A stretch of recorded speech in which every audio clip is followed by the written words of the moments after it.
Welcome to the channel guys. Today's problem is about selecting the data and I am going to solve this problem using Python.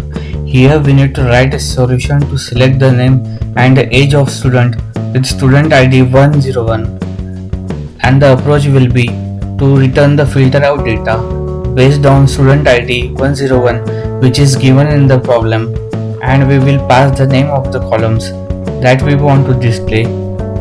Let's try to execute the code. Here we need to return the filter out data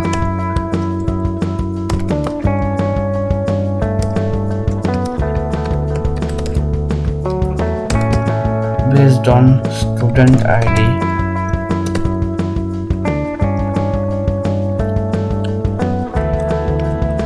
101, and we need to pass the name of the columns which we want to display as per given in the question.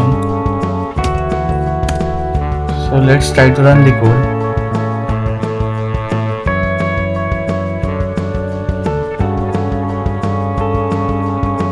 So let's check if we have successfully satisfied all the test cases given by the compiler.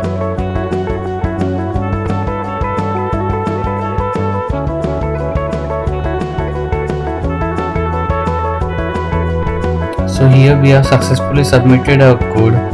If you are satisfied with my approach, please do like, share and subscribe. Thank you and see you in the next video.